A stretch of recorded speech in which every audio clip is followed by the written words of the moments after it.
กิณกะนั้นเอาก็ไหว้พระสวดมนต์เพื่อถวายเป็นพระพรชัยมงคลแด่สมเด็จเจ้าลูกเธอเจ้าฟ้าพัชรกิติยาภาก็ขอเจริญพรญาติโยมไหว้พระสวดมนต์พร้อมๆกันไปอะระหังสัมมาสัมพุทโธภควา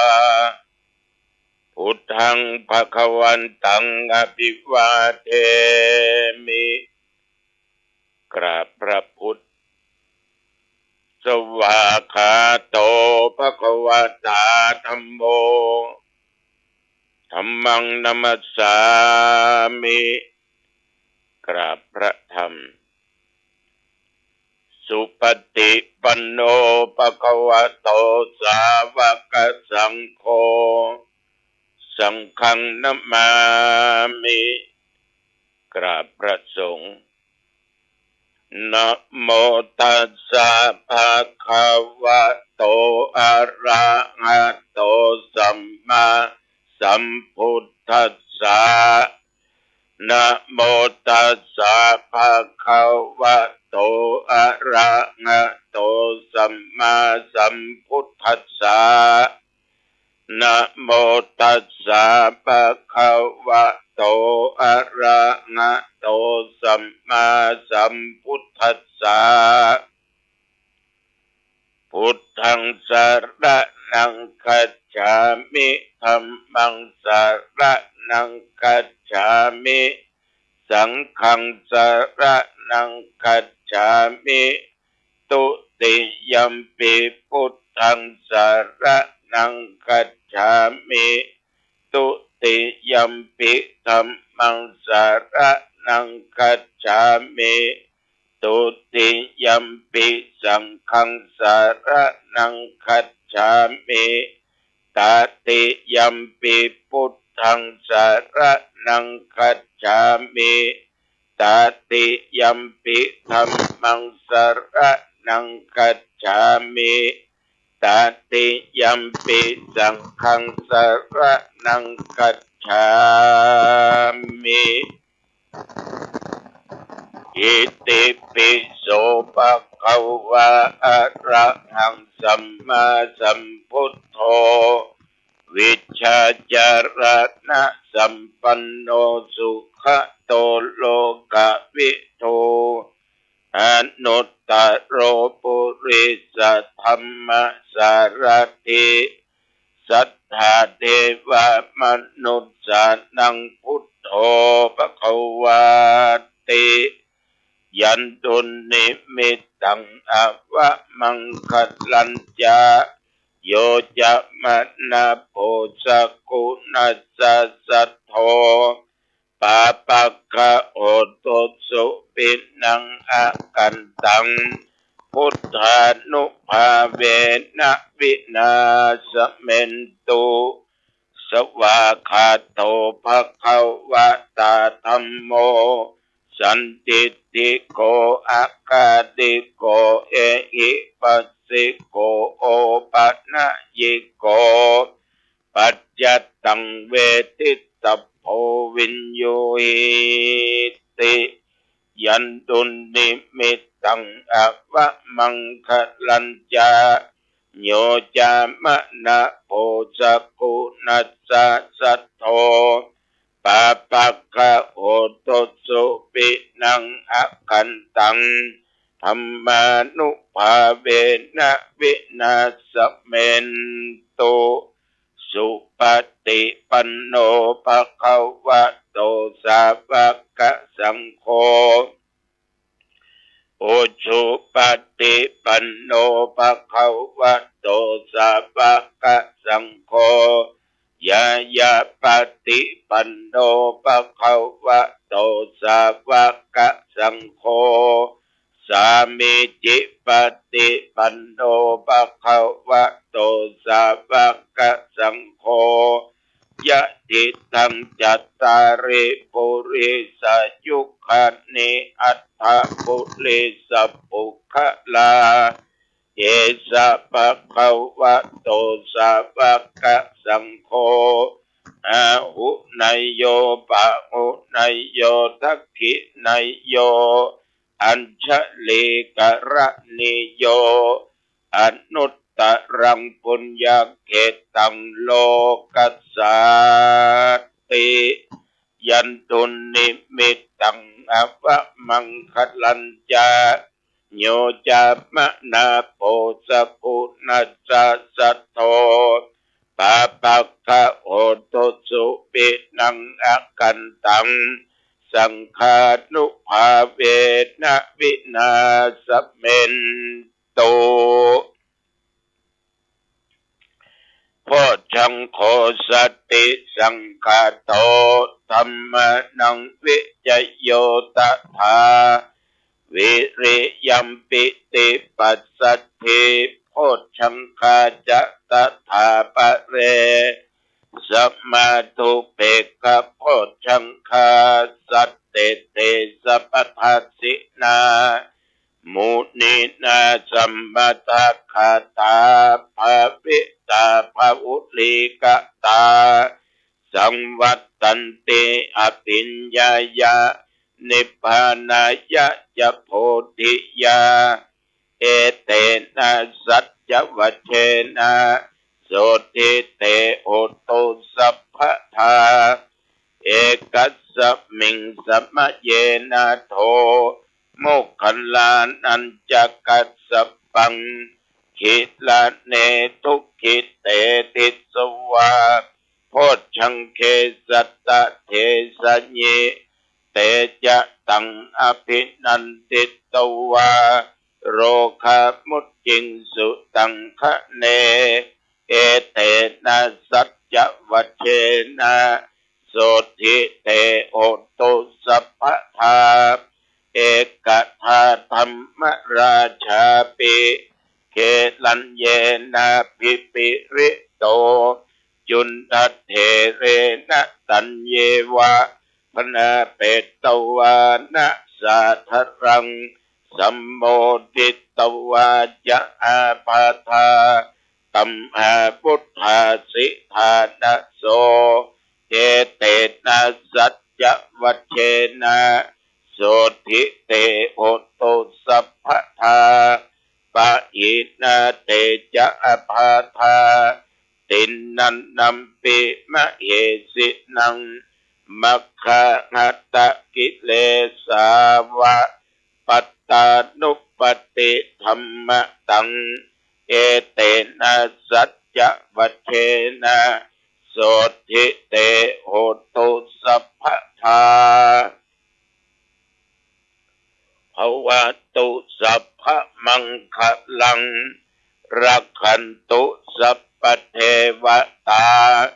สัพพพุทธานุภาเวนะสัทธาโสทิภวันตุเตภวตุสัพพมังคลังรักขันตุสัพพเท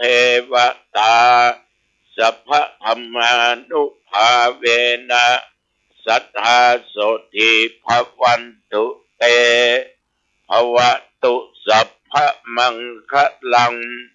รักขันตุสัพพเทวตาสัพพสังฆานุภาเวนะสัทธาโสทิภวันตุเตโดยบทพุทธานุภาพธรรมานุภาพสังฆานุภาพบทสวดพุทธมนต์โพชฌังคปริตอันศักดิ์สิทธิ์นั้นอาตมาขอตั้งจิตอธิษฐานขอถวายพระพรชัยมงคลแด่สมเด็จพระเจ้าลูกเธอเจ้าฟ้าพัชรกิติยาภาขอพระองค์ท่านนั้นได้จงทรงหายจากอาการพระประชวรมีพระสุขภาพพลามัยแข็งแรงข ขอพระองค์จงมีพระชนมายุยิ่งยืนนานได้120 พรรษายิ่งขึ้นไปขอถวายพระพร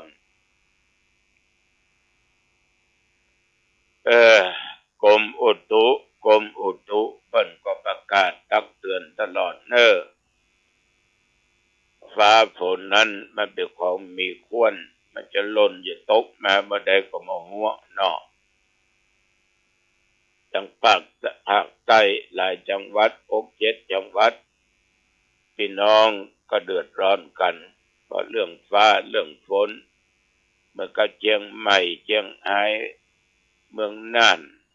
ในภาคเหนือเฮาที่ผ่านมาของมันน่าเกิดมันเกิดได้มันน่ามีมันมีขึ้นได้ฉะนั้นทุกสิ่งทุกอย่างอย่าประมาทนับตั้งแต่เมื่อตะวันวามาจนถึงปัจจุบันบัดเดี๋ยวนี้ตำบลหนองตองวัดหนองตองไม่มีรายงานว่าฝนตกลมฟ้าอากาศก็อยู่ตามปกติแต่วันนี้อากาศอบอ้าวหน่อยเนอะร้อนก็คงจะมีอยู่เรื่องฝนเรื่องอย่างอุณหภูมิตะวันนี้34 องศาแต่ปัจจุบันบัดเดี๋ยวนี้18 องศานักระตะวาไปน้อยหนึ่งญาติโยมตะวันนี้ตั้งแต่กินของงายเมื่อตะวันวานี้ตื่นเช้ามา7 โมงป่ายก็ได้ไปที่มหาลัยน็อตไปสวดพุทธมนต์เพื่อเป็นการถวายพระราชกุศลแด่พระบาทสมเด็จพระบรมชนกาธิเบศรมหาภูมิพลอดุลยเดชมหาราชพระบรมนาถบพิตรคือวันที่5นั้นเป็นวันพระราชสมภพของพระองค์ท่านเอาเรียกว่าวันป่อแห่งชาติแต่ว่าหน่วยงานราชการในอำเภอหางดงอันมีท่านนายอำเภอเป็นประธานและอาตมาภาพเป็นประธานฝ่ายสงฆ์พร้อมพระสงฆ์จำนวน10 รูปก็ได้ปากันสวดพุทธมนต์ถวายเป็นพระราชกุศลแล้วก็บิณฑบาตเสร็จเรียบร้อยก็กลับวัดแต่วันนี้ก็ไม่ได้ออกไปไหนหลังจากที่ไปมหาลัยน็อตกลับมาก็อยู่วัดก็จนถึงอาหารมื้อเป็นก็ฉันอาหารฉันเข้าเรียบร้อยแล้วก็นั่งบรรยายธรรมะก็มีญาติโยมจากนั้นจากนี้เข้ามาหา2-3 หมู่โยมอำเภอสันกำแพงก็ได้โทรมาถามเรื่องการออกรายการก็ได้ชี้แจงไปและเปิ้นก็เป็นแฟนพันธุ์แท้ต้องขอบใจเนอคุณโยมเนอแต่ถ้ามาบ่ถามชื่อตกค่ำตกมืดมาประมาณ4 โมงป่ายเน้นก็บอกว่ามีโยมมาหาก็เป็นโยมผู้หญิง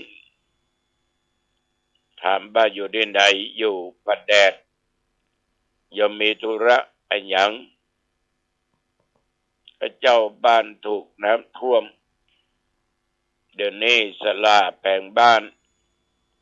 ยังขาดไม้อัดแผ่นหนึ่ง380 บาทข้าเจ้ามาตามหาเพื่อนเอาก็ถามว่าเพื่อนชื่อหยังก็ตอบมาได้กึกกักขายยาคูนะ ด้วยกันนี่แหละในที่สุดก็ตอบมาได้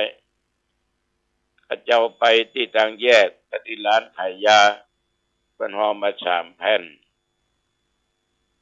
ถ้าอย่างเธออย่างต้องการขอหลวงพ่อช่วยสักแผ่นหนึ่ง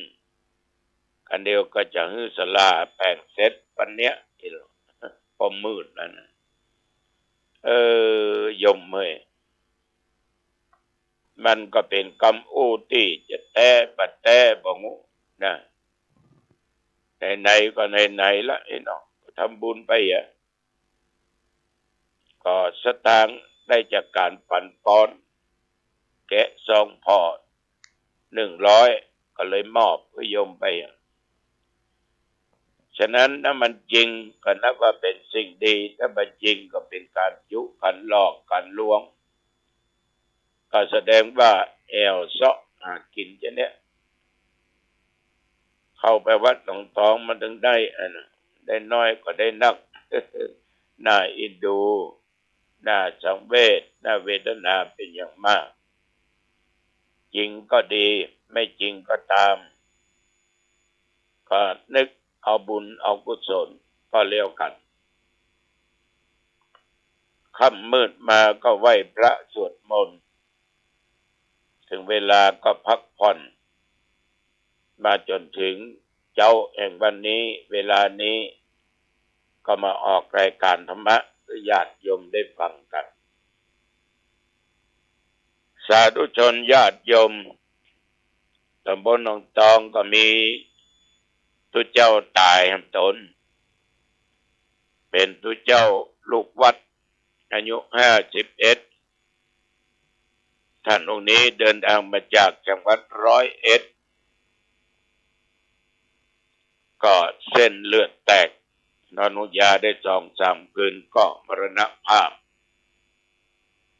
ทางด้านสาธุเจ้าอาวาสวัดพันธรสปัสสังเพิ่นก็จะเผาวันที่9 เดือนธันวาคมเนี่ยปีพุทธศักราช2567นะเรื่องตายเรื่องอย่างเนี้ยบางคนก็บอกว่าอย่ามาตายนักแตะนักว่าหลวงพ่อปีนี้โอ้ยก็มันค่าตายเนาะ มันถึงเวลามันละเนาะมันห้ามมาได้ปีนี้ก็ห่างดงนี้ก็จะสิ้นปีนี้ไปละ5 ตนเป็นเจ้าอาวาสรักษาการเจ้าอาวาสเป็นตุหนุ่มตุน้อย5 ตนตึงท่านบุญเพ็งเนี่ยทางอีสานเป็นห้องบุญเพ็งนี่หรออันนี้ได้51เส้นเลือดแตกโรคนี้กำลังฮิตเรื่องโรควูบเส้นเลือดไขมันอุดตันเลือดหล่อเลี้ยงสมองบตันเป็นปากบิดปากเบี้ยวนักยมทั้งหลายผิดปกติแต่มันก็ไปเป็นตามเรื่องตามราวของสังขารฉะนั้นด้านทั้งหลายเมื่อเรายังมีลมหายใจเข้าออกอยู่อย่างสิ่งที่เราควรฝึกก็คือจิตเพื่อมันตั้งมั่นเพื่อมันเป็นสมาธิก็อย่างที่เราว่าสมถกรรมฐานเรื่องอันนี้เป็นเรื่องอุบายที่ฝึกจิตฝึกใจอบรมจิตใจของเราให้ใสสะอาดเพื่อสว่างสงบเพื่อมีจิตใจผ่องใสโดยปราศจากนิวรณธรรมเพื่อทำจิตใจเรามือเศร้าหมองหรือขุ่นมัวที่มันติดบ่มอยู่ในจิตใจมันปราศจากนิวรณ์ข้อปฏิบัติต่างๆที่ญาติโยมท่านผู้ฟังทั้งหลายได้มุ่งในการอบรมจิตใจเพื่อเกิดความสงบจนจิตเอาเนี่ยตั้งมั่นเป็นสมาธิ คือมีจิตใจตั้งมั่นประวันไหวไปตามอารมณ์ใดอารมณ์หนึ่งท่านทั้งหลายการเจริญสมถกรรมฐานนั้นนอกจากเป็นวิธีการฝึกจิตเพื่อเป็นสมาธิตั้งมั่นถ้าญาติโยมคนไหนคนใดจะทำได้มันฝึกอยู่ตลอดแม้แต่เราจะอยู่ในอริยบทใดก็ตามท่านทั้งหลายถ้าจิตใจตั้งมั่นบ่หวั่นไหวนั้นจนว่าถึงฌานได้ก็มีคุณภาพนะก็คือมีความสามารถพิเศษที่เราเรียกกันว่าอภิญญาคนที่ฝึกสมถะนี่นะจนได้ฌานเนี่ยโยมทั้งรูปฌานอรูปฌานเหล่านี้เป็นต้นหรือที่ฮ้องกันว่าสมาบัติ8เอาจะมีสิ่งหนึ่งเกิดขึ้นหนึ่งสามารถแสดงฤทธิ์ได้สองอ่านใจคนอื่นได้นี่นะมันอัศจรรย์นะโยมนะสามารถอ่านใจคนอื่นได้แล้วก็สา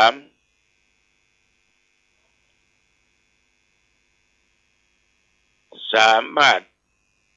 มีความสามารถพิเศษอยู่ในสิ่งเหล่านี้คือว่าระลึกชาติได้แล้วก็อีกประการหนึ่งมีหูทิพย์มีตาทิพย์อย่างประการเนี่ยเกิดจากการปฏิบัติสมถกรรมฐานถ้าปราศจากนิวรณ์ได้รูปฌาน4อรูปฌาน4หรือสมาบัติ8ท่านทั้งหลายจะต้องปฏิบัติกันอย่างจริงจังถึงจะได้แต่ไม่ใช่ว่าอุตริอาตมานี่หูทิพย์ตาทิพย์หรืออาตมาเนี่ยอดีตชาติเป็นอย่างอันอย่างอีโมโวลมนี่นะอวดอุตริ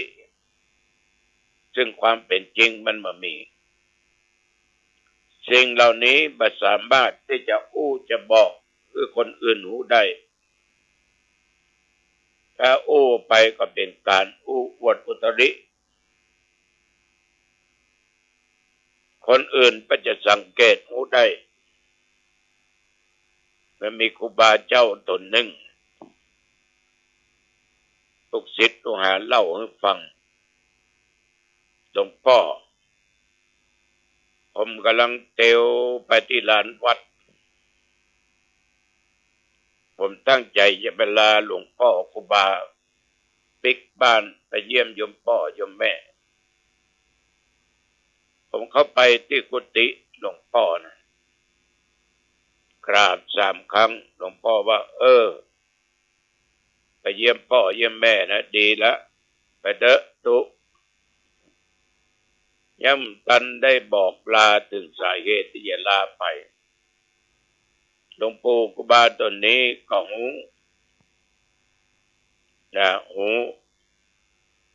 เรียกว่าดักใจได้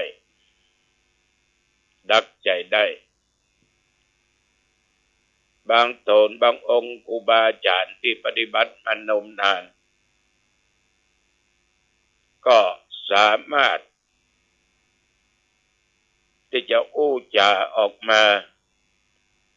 โดยที่เรานี้บ่หูก็ว่าซึนมึงว่าอย่างก็เจ้ามึงว่าอย่างก็เขาจะพอตกใจเหมือนกันว่าครูบาอาจารย์เป็นหูได้อย่างไรอันเนี้ยหูทิพย์ แต่หูทิพย์ปัจจุบันนี้ไปอย่างในโลกนี่นะโทรศัพท์ก็ทำได้ยินเสียงทำให้เห็นภาพเพิ่นแสดงอย่างรายการสดประสดอยู่ที่ไหนกดดูเต็กดูได้ยินถึงเสียงอ่านถึงภาพนี่ก็เป็นหูทิพย์ตาทิพย์ของชาวโลกโดยเทคโนโลยีสาธุชนญาติโยมกรรมฐานนี้มันมีวิธีการหรือขั้นตอนในการฝึกจิตฝึกใจซึ่งเราเรียกว่าอารมณ์ของสมถะครูบาอาจารย์ก็จัดไว้เหมาะกับอารมณ์ของแต่ละท่านแต่ละคนแล้วแต่คนที่ฝึกจะเลือกเอาวิธีไหนวิธีใดที่หันว่าตัวเองทำแล้วจิตใจจะสงบอารมณ์ของสมถะนั้นตามหลักธรรมเนาะที่ได้ศึกษามานะถ้าว่าไปบรรลุขอภัยด้วยนะมีอยู่40อย่าง